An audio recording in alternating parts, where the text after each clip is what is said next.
Hello everyone, welcome to study with Shri. हम लोग test series चला रहे हैं यूपी पीसीएस 2021 का। देखिए टेस्ट नंबर 70 है। 69 टेस्ट जो कि ऑलरेडी कंप्लीट हो चुका है। प्लेलिस्ट बना रखी है, आप लोग जाकर के वहाँ पे देख सकते हैं। देखिए अगर आप यूपी जेईसी की तैयारी कर रहे हैं, आरओ एआरओ की कर रहे हैं, यूपीएसआई की कर रहे हैं, या फिर लेखपाल की कर रहे हैं, एनटीपीसी ग्रुप डी आरआरबी की कर रहे हैं, या फिर एसएससी की कर रहे हैं, तो आपके लिए ये टेस्ट काफ़ी फायदेमंद है। तो स्टार्ट करते हैं। फर्स्ट क्वेश्चन है, सूची फर्स्ट को सूची सेकेंड से सुमेलित कीजिए तथा सूचियों के नीचे दिए गए कूट का उपयोग करके सही उत्तर का चयन कीजिए। देखिए सूची फर्स्ट में दिया गया है कि दिवस दिया गया है, और सूची सेकेंड में ये किस तिथि को मनाया जाता है ये दिवस ये दिया गया है। ये दिया गया है कि विश्व पृथ्वी दिवस, उसके सामने दिया गया है 22 मार्च। विश्व नगर दिवस, उसके सामने दिया गया है 11 जुलाई। विश्व जनसंख्या दिवस, उसके सामने दिया गया है 31 अक्टूबर। एंड फोर्थ में दिया गया है विश्व जल दिवस, इसके सामने दिया गया है 22 अप्रैल। तो देखिए सूची फर्स्ट को सूची सेकेंड से मिलाते हैं। विश्व पृथ्वी दिवस कब मनाया जाता है? तो ये मनाया जाता है आपको 22 अप्रैल को, ठीक है। विश्व नगर दिवस की बात करें तो ये कब मनाया जाता है? तो ये मनाया जाता है आपका 31 अक्टूबर को। और विश्व जनसंख्या दिवस ये मनाया जाता है आपका 11 जुलाई को। और विश्व जल दिवस ये आपका 22 मार्च को मनाया जाता है। तो देखिए ए हो गया A4, B3, C2 and D1, मतलब 4-3-2-1। 4-3-2-1 कौन सा है? तो ये आपका सी ऑप्शन हो जाएगा, ये बिल्कुल सही है। नेक्स्ट क्वेश्चन देखते हैं। सूची फर्स्ट को सूची सेकेंड से सुमेलित कीजिए तथा सूचियों के नीचे दिए गए कूट का उपयोग करके सही उत्तर का चयन कीजिए। देखिए ज्वालामुखी का नाम दिया गया है और किस देश में ये ज्वालामुखी है उसके बारे में बताना है आपको। तो सबनकाया इसके सामने इटली दिया गया है। माउंट एटना इसके सामने पेरू दिया गया है। कोलिमा इसके सामने इंडोनेशिया दिया गया है। और मेरापी इसके सामने मैक्सिको दिया गया है। तो देखिए सबनकाया ये ज्वालामुखी किस देश का है? तो ये है आपका पेरू का, ठीक है। माउंट एटना ये किस देश का है? तो ये है आपका इटली का ज्वालामुखी। कोलिमा जो है कि आपका मैक्सिको का है। और मेरापी ये जो है कि आपका इंडोनेशिया का ज्वालामुखी है। तो ये हो जाएगा A2, B1, C4, D3। तो 2143 कौन सा है? तो ये है आपका सी ऑप्शन। नेक्स्ट क्वेश्चन देखते हैं। सूची फर्स्ट को सूची सेकेंड से सुमेलित कीजिए तथा सूचियों के नीचे दिए गए कूट का उपयोग करके सही उत्तर का चयन कीजिए। देखिए तृतीय आंग्ल मैसूर युद्ध किसके किसके बीच हुआ था? इसके सामने दिया गया है कि अब्दाली और मराठों के बीच। प्रथम आंग्ल सिख युद्ध इसके सामने दिया गया है कि टीपू सुल्तान और अंग्रेजों के बीच। सी दिया गया है द्वितीय आंग्ल सिख युद्ध, ये दिलीप सिंह और अंग्रेजों के बीच। पानीपत का तृतीय युद्ध जो है कि रानी जिंदा और अंग्रेजों के बीच। देखिए युद्ध का नाम दिया गया और किसके किसके बीच हुआ था इसके बारे में आपको बताना है। तो देखिए तृतीय आंग्ल मैसूर युद्ध ये जो है कि आपका किसके किसके बीच हुआ था? तो ये हुआ था आपका टीपू सुल्तान और अंग्रेजों के बीच। ये कब हुआ था? तो ये 1989-92 के बीच हुआ था ये, ठीक है। तो ये हो जाएगा A का 2। प्रथम आंग्ल सिख युद्ध ये जो है कि किसके किसके बीच हुआ था? तो ये हुआ था आपका रानी जिंदा और अंग्रेजों के बीच। ये कब हुआ था? तो ये 1846 में हुआ था ये प्रथम आंग्ल सिख युद्ध। द्वितीय आंग्ल सिख युद्ध कब हुआ था? तो ये हुआ था आपका दिलीप सिंह और अंग्रेजों के बीच। ये तीसरा हो जाएगा। ये कब हुआ था? तो ये हुआ था आपका 1848-49 में, ठीक है। और पानीपत का तृतीय युद्ध ये कब हुआ था? तो ये हुआ था आपका 1761 में। किसके किसके बीच हुआ था? तो ये हुआ था आपका अब्दाली और मराठों के बीच। तो ये हो जाएगा पहला। तो A2, B4, C3, D1। तो 2431 कौन सा है? तो ये बी ऑप्शन आपका सही हो जाएगा। नेक्स्ट क्वेश्चन देखते हैं। किसके प्रशासन काल में अस्थायी बंदोबस्त प्रारंभ किया गया था? फर्स्ट ऑप्शन है वारेन हेस्टिंग्स, सेकंड ऑप्शन है sir John Shore, third option है Lord Cornwallis and fourth option है लॉर्ड कैनिंग। तो किसका प्रशासन काल में जो है कि शासन काल में अस्थायी बंदोबस्त प्रारंभ किया गया था? तो ये किया गया था आपका लॉर्ड कॉर्नवालिस के शासनकाल में। ये सी ऑप्शन आपका सही हो जाएगा। देखिए 22 मार्च 1793 की बात की जा रही है। इसमें जो है कि यह लागू किया गया है। अस्थाई बंदोबस्त या बोल सकते हैं, या फिर इस्तमरारी बंदोबस्त बोल सकते हैं। देखिए ईस्ट इंडिया कंपनी थी और बंगाल के जमींदारों के बीच जो है कि ये कर असूलने से संबंधित एक अस्थाई व्यवस्था है। तो ये सहमति समझौता था ये, ठीक है, जो अस्थाई बंदोबस्त था। तो लॉर्ड कॉर्नवालिस के कार्यकाल में ये हुआ था। नेक्स्ट क्वेश्चन देखते हैं। सूची फर्स्ट को सूची सेकंड से सुमेलित कीजिए तथा सूचियों के नीचे दिए गए कोड का उपयोग करके सही उत्तर का चयन कीजिए। देखिए प्रशांत महासागर, उसके सामने दिया गया है जावा ट्रेंच। देखिए महासागरों का नाम दिया गया है और उस महासागर में सबसे गहरा स्थान कौन सा है उसके बारे में बताना है। तो प्रशांत महासागर, इसके सामने दिया गया है जावा ट्रेंच। अटलांटिक महासागर, यूरेशियन बेसिन। हिंद महासागर के सामने दिया गया है मेरियाना ट्रेंच। एंड फोर्थ दिया गया है आर्कटिक महासागर के सामने प्यूर्टो रिको ट्रेंच। देखिए प्रशांत महासागर का सबसे गहरा स्थान कौन सा है? प्रशांत महासागर का सबसे गहरा जो है कि आपका है ये मेरियाना ट्रेंच, ठीक है। अटलांटिक महासागर की बात करें तो इसका सबसे गहरा जो है कि है प्यूर्टो रिको ट्रेंच, ठीक है।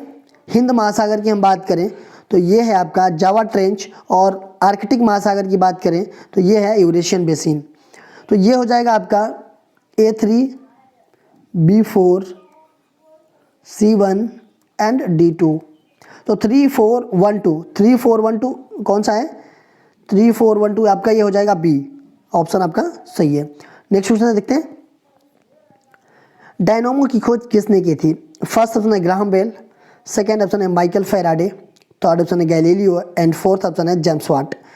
देखिए डायनामो की बात की जा रही है, इसकी खोज किसने किया था? तो इसकी खोज जो है कि माइकल फेराडे ने किया था। ये बी ऑप्शन आपका सही है। देखिए डायनामो होता क्या है, ये जो है कि आपका यांत्रिक ऊर्जा को विद्युत ऊर्जा में ये कन्वर्ट करता है। डायनामो का कार्य ये होता है। देखिए ग्राहम बेल की बात करें तो इन्होंने किसका खोज किया था? तो टेलीफोन की खोज किया था। गैलीलियो की बात करें तो इन्होंने दूरदर्शी के विकास में ये काफ़ी योगदान किए थे, और जेम्स वाट जो है कि वाष्प इंजन की खोज किए थे। नेक्स्ट क्वेश्चन देखते हैं। काफी बोर्ड का मुख्यालय अवस्थित है? फर्स्ट ऑप्शन है बेंगलुरु कर्नाटक में, सेकेंड ऑप्शन है कोलकाता पश्चिम बंगाल में, थर्ड ऑप्शन है कोट्टायम केरल में एंड फोर्थ ऑप्शन है कोच्चि केरल में। तो काफ़ी बोर्ड का मुख्यालय कहाँ पे है? तो ये है आपका बेंगलुरु में, कर्नाटक में। ये ऑप्शन आपका सही हो जाएगा। नेक्स्ट क्वेश्चन देखते हैं। निम्नलिखित में से किस क्षेत्र में पूरा स्थल काल, मध्य पाषाण काल और नव पाषाण काल के अवशेष एक क्रम में पाए गए हैं?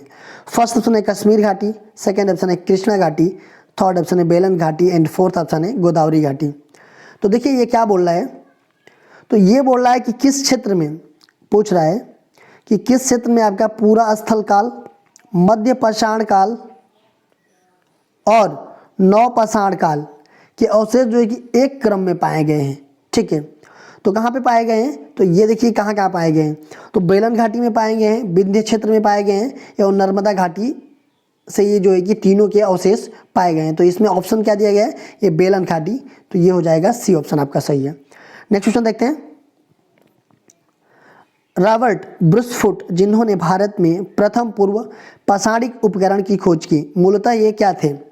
तो एक पुरातत्वविद थे, बी ऑप्शन दिया गया एक भूवैज्ञानिक थे, सी ऑप्शन दिया गया है कि एक पूरा वनस्पति शास्त्री थे, एंड डी ऑप्शन दिया गया है कि ये एक इतिहासकार थे। तो रॉबर्ट ब्रुसफुट की बात की जा रही है। इन्होंने जो है कि प्रथम पूर्व पाषाणिक उपकरण की खोज की थी, ठीक है। तो ये थे आपके क्या? एक भूवैज्ञानिक थे। ये बी ऑप्शन आपका सही हो जाएगा। देखिए भारत में अगर देखा जाए तो पाषाणकालीन सभ्यता का जो है कि अनुसंधान सर्वप्रथम 1863 ईस्वी में प्रारंभ हुआ था, ठीक है। और उस टाइम पे ये भारत के भूतत्व सर्वेक्षण विभाग के विद्वान थे। कौन? रॉबर्ट ब्रुसफुट। इन्होंने मद्रास के पास में पलवरम नामक स्थान से जो है कि पूर्ण पाषाण काल का एक उपकरण प्राप्त किया था। नेक्स्ट क्वेश्चन देखते हैं।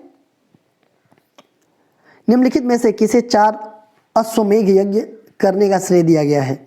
फर्स्ट ऑप्शन है नंदीवर्मन पल्लवमल, बी ऑप्शन दिया गया है समुद्रगुप्त, सी ऑप्शन दिया गया है प्रवरसेन प्रथम एंड डी ऑप्शन दिया गया है कि पुष्यमित्र शुंग। तो ये क्वेश्चन कह रहा है कि किसे जो है कि 4 अश्वमेघ यज्ञ कराने का श्रेय दिया गया है। ठीक है, किसको दिया गया है? तो ये दिया गया है आपका प्रवरसेन को, प्रथम को। ये सी ऑप्शन आपका सही है। देखिए वकाटक शासक थे ये प्रवरसेन प्रथम, जो है कि वकाटक शासन को देखा जाए तो इस वंश का जो है ना कि अकेला शासक था ये, जिन्हें सम्राट की उपाधि धारण की थी, और इसने ही 4 जो है कि अश्वमेध यज्ञ कराने का श्रेय इन्हीं को जाता है। नेक्स्ट क्वेश्चन देखते हैं। अलीनगर की संधि पर कब हस्ताक्षर हुए? फर्स्ट ऑप्शन है फरवरी 1756, दूसरा ऑप्शन दिया गया है कि सितंबर 1756, तीसरा ऑप्शन दिया गया है कि फरवरी 1757 एंड फोर्थ ऑप्शन दिया गया है कि अप्रैल 1757। तो अलीनगर की संधि पर हस्ताक्षर कब हुए? तो देखिए ये हुए आपके फरवरी 1757। ये सी ऑप्शन आपका सही है। देखिए अलीनगर की संधि में क्या क्या चीज़ें थी? तो अंग्रेजों को फर्रुखसियर द्वारा जो है कि प्रदत्त अधिकार वापस कर दिए गए। ठीक है, इस संधि में सिराजुद्दौला ने 3 लाख रुपए क्षतिपूर्ति के रूप में दिए। ठीक है, और क्या क्या थे? कोलकाता में किलेबंदी की स्वीकृति भी प्रदान दी गई, और अंग्रेजों को बंगाल में सेना रखने का भी अधिकार मिला इस संधि के अंतर्गत। नेक्स्ट क्वेश्चन देखते हैं। कौन बंगाल में मुस्लिम पुनर्जन्म के जनक के नाम से जाना जाता है? फर्स्ट ऑप्शन है मोहम्मद कासिम, सेकेंड ऑप्शन है अब्दुल लतीफ़, थर्ड ऑप्शन है Mirza Ghulam Ahmad and fourth option है रशीद अहमद गंगोही। तो बंगाल की बात की जा रही है। बंगाल में मुस्लिम पुनर्जागरण का जनक जो है कि किसे कहा जाता है? तो ये कहा जाता है आपका अब्दुल लतीफ़ को। ये बी ऑप्शन आपका सही है।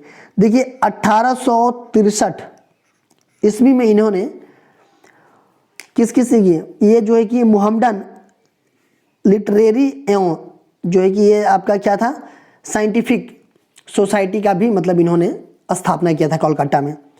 नेक्स्ट क्वेश्चन देखते हैं। निम्नलिखित में से किसने 1931 के कराची अधिवेशन में मौलिक अधिकारों को प्रस्ताव का प्रारूप तैयार किया था? फर्स्ट ऑप्शन है जवाहरलाल नेहरू, सेकेंड ऑप्शन है आचार्य नरेंद्र देव, थर्ड ऑप्शन है सरदार वल्लभ भाई पटेल एंड फोर्थ ऑप्शन है जेबी कृपलानी। तो जो 1931 के कराची अधिवेशन में मौलिक अधिकार का जो प्रस्ताव का प्रारूप था वो किसने तैयार किया था? तो वो किए थे आपके जवाहरलाल नेहरू जी ने। ये ऑप्शन आपका सही है। नेक्स्ट क्वेश्चन देखते हैं। नीचे के कूट की सहायता से निम्न घटनाओं का सही क्रम दीजिए। फर्स्ट ऑप्शन है हंटर रिपोर्ट, सेकेंड ऑप्शन है होम रूल आंदोलन एंड थर्ड दिया गया है कि जलियांवाला बाग हत्याकांड एंड फोर्थ दिया गया है रॉलेट एक्ट। तो इसको क्रम से लगाना है। तो देखिए हम देखते हैं पहले हंटर रिपोर्ट के बारे में देखते हैं। ठीक है, हंटर रिपोर्ट ये क्या था? ये जो है कि जलियांवाला बाग हत्याकांड था ना, तो उसी के लिए ये हंटर रिपोर्ट जो है कि बनाया गया था। मतलब ये हंटर रिपोर्ट ने उसका प्रस्तुत किया था ये 1920 में। ठीक है, होम रूलिंग की आंदोलन की बात करें तो ये 1916 में तिलक और एनी बेसेंट के द्वारा ये गठित किया गया था। जलियांवाला बाग हत्याकांड ये 13 अप्रैल 1919 था, 19 को हुआ था। ठीक है, और रॉलेट एक्ट की बात करें ये तो ये आपका रॉलेट एक्ट जो है कि 15 अप्रैल 1919 था। ठीक है, तो देखिए पहले पे कौन आ जाएगा आपका? ये दूसरा आ जाएगा। ठीक है, दूसरा, उसके बाद से आपका 1916 के बाद से 1900 ये हो जाएगा तीसरा, उसके बाद से ये हो जाएगा चौथा, और तब जाकर के ये हो जाएगा। तो ये हो जाएगा एक नंबर पे ये आएगा, 2 नंबर पे आपका आएगा 3, 1 3 4 1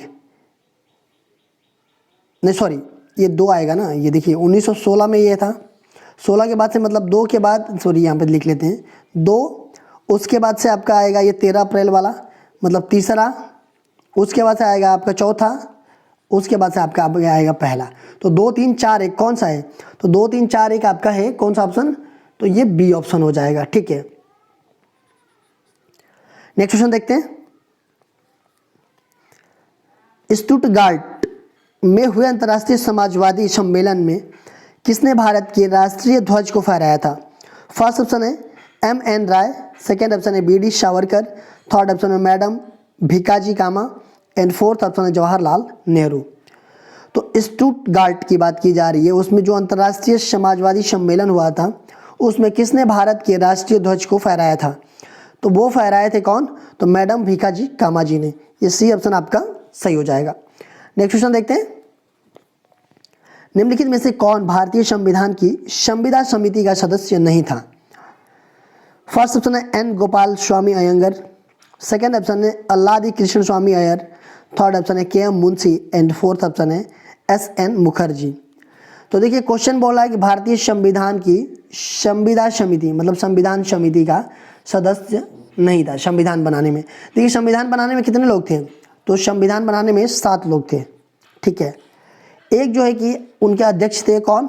डॉक्टर भीमराव अंबेडकर जी, और 6 अन्य सदस्य थे, ठीक है। तो 6 अन्य सदस्य कौन कौन थे? तो उसमें जो है कि आपका एन गोपाल स्वामी अयंगर थे, अल्लादी कृष्ण स्वामी अय्यर थे, ठीक है, आपका के.एम. मुंशी थे, ठीक है, सैयद मोहम्मद शादुल्ला थे, 4 हो गए, और देखिए B.L. मित्र थे ये, ठीक है। B.L. मित्र ये क्या हुआ कि थोड़े समय बाद जो है कि ये हट गए और इनके स्थान पे जो है कि एन माधव राव आए, ठीक है। उसके बाद से D.P. खेतान थे। D.P. खेतान की आकस्मिक मृत्यु हो जाने के कारण जो है कि T.T. कृष्णमाचारी को यहाँ पे मतलब वो कर दिया गया। तो इसका मतलब कि S.N. मुखर्जी जी नहीं थे इस समिति के सदस्य, ठीक है। तो ये ऑप्शन आपका हो जाएगा। टोटल कितने सदस्य थे? 7, ठीक है। 6 जो है कि अन्य सदस्य थे और 1 जो है कि इसके अध्यक्ष थे। देखिए कल क्वेश्चन पूछा गया था ये आप लोगों से कि बाल गंगाधर तिलक को किसने अशांति का जनक कहा? फर्स्ट ऑप्शन था लॉर्ड मैकाले, सेकेंड ऑप्शन था विंसेंट स्मिथ, थर्ड ऑप्शन था R.C. Majumdar and fourth option था वैलेंटाइन चिरोल। तो बाल गंगाधर तिलक जी को किसने अशांति का जनक कहा था? तो वो कहा था आपका वैलेंटाइन चिरेल। आज का क्वेश्चन हम लोग देख लेते हैं, दिल्ली के किस सुल्तान ने यह नियम बनाया कि किसी एक वर्ष में भू राजस्व 1/10 या 1/11 से अधिक वृद्धि नहीं की जाएगी? फर्स्ट ऑप्शन था अलाउद्दीन खिलजी, सेकेंड ऑप्शन था गयासुद्दीन तुगलक, थर्ड ऑप्शन है Firoz Tughlaq and fourth option है सिकंदर लोदी। तो देखिए इसका आंसर जो है कि आप लोग कमेंट बॉक्स में बताइएगा, इसका आंसर मैं नेक्स्ट वीडियो में दूंगा। देखिए अगर हमें आप जो है कि इंस्टाग्राम फेसबुक पे भी फॉलो करना चाहते हैं तो यहाँ भी कर सकते हैं। इंस्टाग्राम पे हमारी आईडी है स्टडी विद श्री 25, फेसबुक में हमारा एक पेज है स्टडी विद श्री के नाम से, एंड फेसबुक का एक हमारा ग्रुप है UPPCS BEO ROERO करके। तो आप लोग इसको भी यहाँ भी ज्वाइन हो सकते हैं। यहाँ पे भी स्टडी से रिलेटेड चीज़ें पोस्ट की जाती हैं जिससे आप लोगों को फ़ायदा पहुँच